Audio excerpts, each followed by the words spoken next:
స్వాగతం.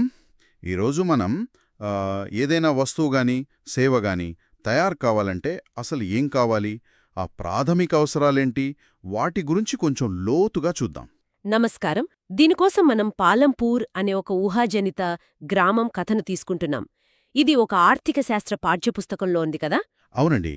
ఆ కథ ఆధారంగానే మనం ఈరోజు ఉత్పత్తికి కావలసిన ముఖ్యమైన అంశాలు, అంటే వాటిని ఉత్పత్తి కారకాలు అంటారు గదా, వాటి గురించి మాట్లాడుకుందాం. ఓకే, అంటే మన ఉద్దేశ్యం ఈ ఉత్పత్తి కారకాలు ఏంటి, అవి ఎలా పనిచేస్తాయని స్పష్టంగా అర్థం చేసుకోవడమన్నమాట. సరిగ్గా చెప్పారు. పాలంపూర్ నిజమైన ఊరు కాకపోయినా ఆర్థిక వ్యవస్థ ఎలా పనిచేస్తుందో చాలా తేలికగా అర్థం చేసుకోవడానికి అదొక మంచి ఉదాహరణ. అయితే మరి మొదలు పెడదామా? ఈ ఉత్పత్తి జరగడానికి, అంటే మనకు కావలసిన వస్తువులు, సేవలు తయారు కావడానికి ఆ పునాది లాంటివి ఏంటి, ఏమేం కావాలసలు? ఆర్థికవేత్తలు ఉత్పత్తి కారకాలు అంటారు. అవి 1 భూమి, 2 శ్రమ, 3 భౌతిక మూలధనం, 4 మానవ మూలధనం. ఓకే. 4 భూమి, శ్రమ, భౌతిక మూలధనం, మానవ మూలధనం. సరే, మొదటిది తీసుకుందాం, భూమి. అంటే మనం మామూలుగా చూసే నేల మాత్రమేనా ఇది? అది మాత్రమే కాదు. భూమి అంటే ప్రకృతి మనకిచ్చిన సహజ వనరులన్నీ వస్తాయి. అంటే నేల, నీరు, అడవులు, గాలి, ఖనిజాలు, ఇవన్నీ. పాలంపూర్ కథను చూస్తే అక్కడ వ్యవసాయమే ముఖ్యం కదా. అవునవును, వాళ్ళ జీవనాధారమే అది. కాబట్టి అక్కడ భూమి పాత్ర చాలా కీలకం. అయితే ఇక్కడొక ముఖ్యమైన విషయమేంటంటే, పాలంపూర్లో వ్యవసాయం చేసే భూమి దాదాపుగా పెరగలేదు, స్థిరంగా ఉండిపోయింది. ఓ, అలాగా. అంటే 1960 తర్వాత విస్తీర్ణం పెరగలేదన్నమాట. అవును, పుస్తకంలో అదే చెప్పారు. అప్పట్నుంచి సాగు భూమి పెరగలేదు. ఏమైనా కొద్దిగా బీడు భూములు ఉంటే వాటిని సాగులోకి తెచ్చారు అంతే. కొత్తగా భూమిని వ్యవసాయం కిందకు తెచ్చే అవకాశం లేదు. అంటే ఇది ఉత్పత్తి పెంచుకోటానికి సహజంగానే ఒక పెద్ద అడ్డంకి గదా, భూమి అంతే ఉన్నప్పుడు. ఖచ్చితంగా. ఉన్న భూమి నుంచే ఎక్కువ పండించాల్సి వస్తుంది. ఆ పరిమితిని గుర్తించాలి. ఇక భూమిని కొలవటానికి హెక్టారనేది ప్రామాణికమైనా, గ్రామాల్లో వాళ్ల పద్ధతులు వాళ్ళకుంటాయి కదా, బీఘా, గుంత లాంటివి వాడతారటక్కడ. అవును, అది సహజమేలేండి. సరే, భూమి తర్వాత రెండోది శ్రమ అన్నారు. అంటే పనిచేసే మనుషులు. అంతే. ఉత్పత్తిలో పాల్గొనే మనుషుల ప్రయత్నం. అది చేతులతో చేసే పనైనా కావచ్చు, లేదంటే తెలివితో, నైపుణ్యంతో చేసే పనైనా కావచ్చు. పాలంపూర్లో అయితే ఆ ఊర్లో పనిచేసేవాళ్లలో దాదాపు 75% మంది వ్యవసాయం మీదే ఆధారపడి బతుకుతున్నారట. అంటే వాళ్ళు సొంత రైతులు కావచ్చు, లేదా కూలీలు కావచ్చు. అవును, చిన్న రైతులైతే వాళ్ల కుటుంబ సభ్యులతోనే కలిసి పొలం పనులు చేసుకుంటారు. కాని కొంచెం పెద్ద రైతులు, మధ్యతరగతి రైతులు మాత్రం వ్యవసాయ కూలీలను పెట్టుకుంటారు. అంటే శ్రమ అవసరం ఉంది, కానీ దాన్ని అందించేవాళ్లలో కూడా తేడాలున్నాయి. మరి కూలీల పరిస్థితేంటి? అక్కడే అసలు విషయం ఉందండి. పని దొరకటం ఒక ఎత్తైతే దానికి సరైన కూలీ దొరకడం మరో ఎత్తు. ఉదాహరణకి పాలంపూర్లో ప్రభుత్వం కనీస వేతనం నిర్ణయించింది. మార్చి 2017 నాటికి రోజుకి 300 రూపాయలట. ఓహో, 300? అవును. కాని దాలా, రామ్కలి లాంటి వ్యవసాయ కూలీలకు మాత్రం రోజుకి 160 రూపాయలు మాత్రమే దొరుకుతోందట. అరేరే, ఎందుకని అంత తక్కువ? చట్టమున్నా కూడా పనికోసం పోటీ ఎక్కువైపోయింది. చాలామంది కూలీలున్నారు, కాని పని తక్కువగా ఉంది. దాంతో తక్కువ కూలికైనా పనిచేయడానికి సిద్ధపడిపోతున్నారు. అంటే కేవలం పోటీనా, లేక వేరే పనులు దొరక్కకూడానా? అది కూడా ఒక కారణమే.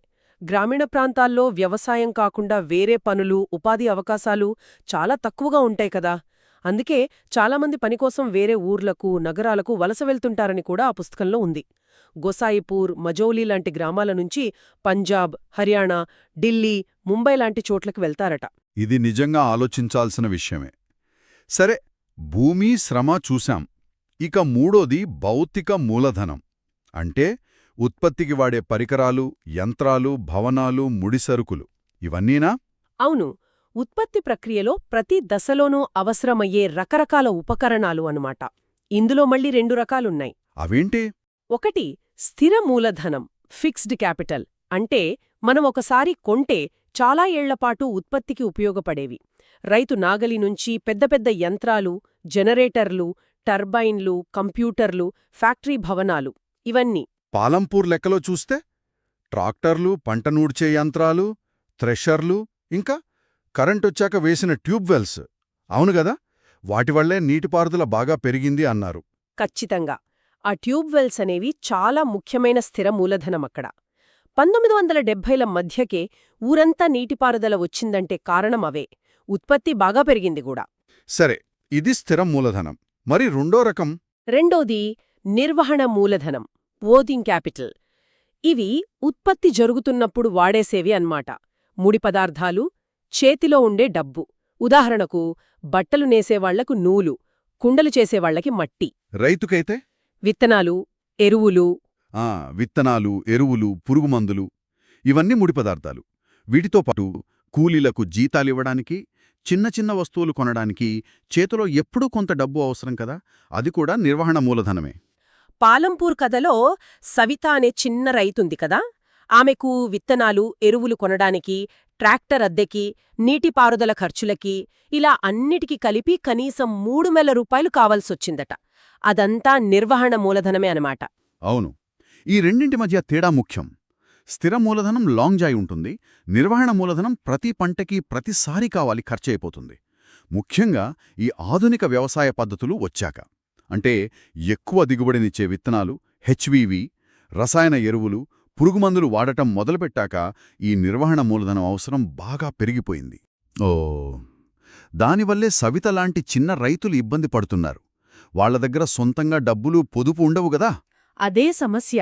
పొదుపు లేకపోవడంతో ఈ పెరిగిన ఖర్చుల కోసం వాళ్లు తేజ్పాల్ సింగ్ లాంటి పెద్ద రైతుల దగ్గర అప్పు చేయాల్సి వస్తోంది. అది కూడా చాలా ఎక్కువ వడ్డీకి. అవును, సవిత 24% వడ్డీకి అప్పు తీసుకుందట. అంతేకాదు, పంట కోతలప్పుడు ఆ పెద్ద రైతు పొలంలో రోజుకి 100 రూపాయల కూలికి పనిచేయడానికి కూడా ఒప్పుకోవాల్సొచ్చింది. ఎంత కష్టం! చూశారా, ఆధునిక వ్యవసాయం వల్ల లాభాలున్నా ఈ పెట్టుబడి అవసరం చిన్న రైతులను ఎలా రుణాల ఊబిలోకి నెడుతుందో ఇది చూపిస్తోంది. వాళ్లకి పొదుపుండదు, పెట్టుబడి ఎక్కువ కావాలి. దీనికి పూర్తిగా వ్యతిరేకంగా తేజ్పాల్ సింగ్ లాంటి పెద్ద రైతులుంటారు. వాళ్లకి బోలెడంత పంట మిగులుతుంది గదా. అవును, తేజ్పాల్ సింగ్కి 350 క్వింటాల గోధుమలు మిగిలాయట. అది అమ్మివచ్చిన డబ్బుతో వాళ్లకి బోలెడంత పొదుపుంటుంది. ఆ డబ్బుతో వాళ్లు అడుత పంటకి కావలసిన నిర్వహణా మూలధనం పెట్టుకుంటారు, సవితాలాంటి వాళ్లు కప్పులిస్తారు, ఇంకా మిగిలితే కొత్త ట్రాక్టర్ కొనడం లాంటివి. అంటే స్థిర మూలధనం పెంచుకుంటారు.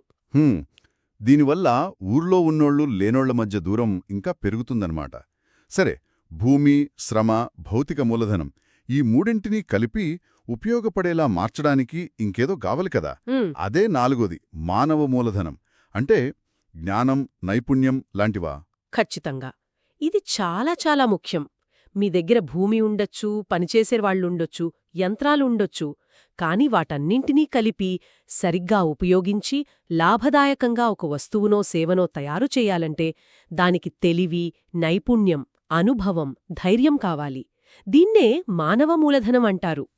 అంటే ఇది శ్రమకు భిన్నమైనదా? శ్రమ అంటే పనిచేయడం, మానవ మూలధనమంటే ఆ పనిని ఎలా చెయ్యాలో తెలియడం, దాన్ని వ్యవస్థీకరించడమా? సరిగ్గా చెప్పారు. శ్రమ అంటే కేవలం పనిగంటలు, చేసే కష్టం. మానవ మూలధనమంటే ఆ కష్టాన్ని సరైన ఫలితంగా మార్చే నాణ్యత, ఆ తెలివి. ఉదాహరణకు పాలంపూర్లోనే వ్యవసాయం కాకుండా వేరే పనులు చేసేవాళ్లున్నారు కదా.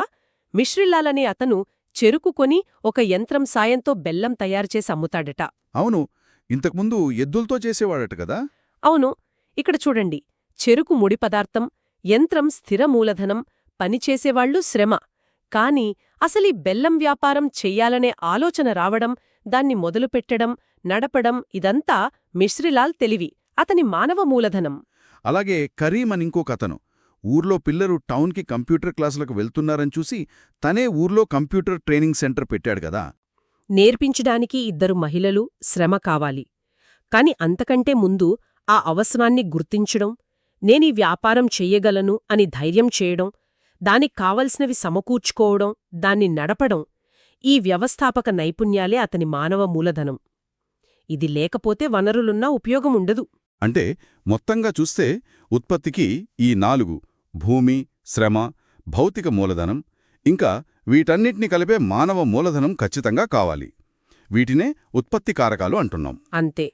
ఈ 4 కలిస్తేనే ఉత్పత్తి సాధ్యం. మళ్ళీ వ్యవసాయం ఉదాహరణనే తీసుకుంటే భూమి ఉంది, రైతుల కూలీల శ్రమ ఉంది, నాగలి, ట్రాక్టర్, విత్తనాలు, నీళ్లులాంటి భౌతిక మూలధనముంది. ఇక ఏ పంట వెయ్యాలి, ఎప్పుడు వెయ్యాలి, ఎలా చేస్తే బావుంటుంది అని నిర్ణయించే రైతు తెలివి, అనుభవం అనే మానవ మూలధనముంది. ఇవన్నీ కలిస్తేనే పంట వస్తుంది. వ్యవసాయమే కాదు, పాలంపూర్లో వేరే పనులు కూడా ఉన్నాయి కదా, పాడి పరిశ్రమ లాంటివి. చాలా ఇళ్లల్లో గేదెలు పెంచి పాలు మూతారట. గేదెకి బండి కట్టి రవాణా కూడా చేస్తాడు కదా, గంగ ఒడ్డు నుంచి మట్టి తీసుకురావడం, బెల్లం మార్కెట్కి తీసుకెళ్లడం లాంటివి. అవును, చూడండి, కిషోరా విషయంలో గేదె, బండి అనేవి స్థిర మూలధనం. వాటికి మేత, బండి రిపేర్లు, నిర్వహణ మూలధనం. అతను చేసే పని శ్రమ. ఇక పాలు అమ్మాలనే ఆలోచన, లోన్ తీసుకోవడం, రవాణా సేవలు అందించడం, ఇదంతా అతని మానవ మూలధనం. భలే చెప్పారు. అంటే చిన్న చిన్న వ్యాపారాలు, కిరాణా కొట్లు, టీ కొట్లు, బండ్లు నడిపేవాళ్లు, వీటన్నిట్లోనూ ఈ 4 కారకాలుంటాయన్నమాట. ఖచ్చితంగా. పాలంపూర్లోని చిన్న తయారీ యూనిట్లు, మిశ్రలాల్ బెల్లం లాంటివి, చిన్న చిన్న దుకాణాలు, రవాణా సేవలు, ఎద్దుల బండ్లు, జీప్లు, ట్రక్కులు, ఇలా ప్రతి ఆర్థిక కార్యకలాపంలోనూ ఈ 4 ఉత్పత్తి కారకాల కలయిక కనిపిస్తుంది. వాటి పాళ్లు మారొచ్చు. వ్యవసాయంలో భూమి ఎక్కువ ముఖ్యం, సాఫ్ట్వేర్ కంపెనీలో మానవ మూలధనం ఎక్కువ ముఖ్యం, కాని అన్నీ అవసరమే. అంటే పాలంపూర్ కథ ద్వారా మనం నేర్చుకున్నది, ఏ ఆర్థిక వ్యవస్థ అయినా, ఎంత చిన్నదైనా, ఉత్పత్తి జరగాలంటే ఈ 4 కారకాలు భూమి, శ్రమ, భౌతిక మూలధనం, మానవ మూలధనం ఉండాలి. అవి కలిసి పనిచేయాలి. అవునండి. అయితే ఈ కథనం ద్వారా కొన్ని వాస్తవాలు కూడా అర్థమయ్యాయి. భూమి లాంటివి పరిమితంగా ఉండటం, కొత్త టెక్నాలజీకి ఎక్కువ డబ్బు, మూలధనం అవసరం కావడం, కానీ సవిత లాంటి చిన్నవాళ్లకు ఆ డబ్బు సంపాదించడం కష్టంగా ఉండటం, పనిచేసేవాళ్లు ఉన్నా సరైన కూలీ దొరకకపోవడం, అన్నిటికంటే ముఖ్యంగా వనరులుంటే సరిపోదు, వాటిని వాడుకునే తెలివి, నైపుణ్యం, మానవ మూలధనం ఎంత అవసరమో తెలిసింది. ఈరోజు చర్చ చాలా బావుంది. ఉత్పత్తికి కావాల్సిన ఈ 4 మూల స్తంభాల గురించి, అవి పాలంపూర్ లాంటి ఊర్లో ఎలా పనిచేస్తాయో బాగా అర్థమైంది. ముగించే ముందు ఒక చిన్న ఆలోచన. మనం చూసేం కదా, భూమి స్థిరంగా ఉంటుంది, దాన్ని పెంచలేం. కాని మూలధనమంటే యంత్రాలు, డబ్బు, అది మనుషులు సృష్టించేది, దాన్ని పెంచుకోవచ్చు అని పుస్తకం చెబుతోంది. అవును. కాని అదే సమయంలో సవిత లాంటి చిన్న రైతులకు, కిషోరా, మిస్ట్రీలాల్, కరీం లాంటి వ్యవసాయేతర పనులు చేసేవాళ్లకు, ముఖ్యంగా సొంతంగా డబ్బు లేనివాళ్లకు ఈ మూలధనాన్ని సంపాదించడం చాలా కష్టంగా ఉందని కూడా చూశాం. కొందరు ఎక్కువ వడ్డీకి అప్పు తెచ్చుకుంటున్నారు, కొందరు ప్రభుత్వ పథకాల కోసం చూస్తున్నారు. నిజమే, అది పెద్ద సవాలే. కాబట్టి మనం ఆలోచించాల్సిన ప్రశ్న ఏంటంటే, పాలంపూర్ లాంటి గ్రామీణ ప్రాంతాల్లో వ్యవసాయం కాకుండా వేరే పనులు, చిన్న చిన్న వ్యాపారాలు చేయాలనుకునేవాళ్లకి, ముఖ్యంగా సొంత పొదుపు లేనివాళ్లకి అవసరమైన డబ్బు, మూలధనం సులభంగా, తక్కువ వడ్డీకి అందాలంటే ఏం చెయ్యాలి? ఎలాంటి కొత్త మార్గాలు ఆలోచించాలి? బ్యాంకులేం చేయాలి? ప్రభుత్వ పథకాలు ఎలా ఉండాలి? తేజ్పాల్ సింగ్ లాంటి వాళ్ల దగ్గర ఉన్న డబ్బుని ఇలాంటి చిన్న వ్యాపారాల వైపు ఎలా తీసుకురావచ్చు? ఈ ప్రశ్నతో ఈరోజుకి ముగిద్దాం.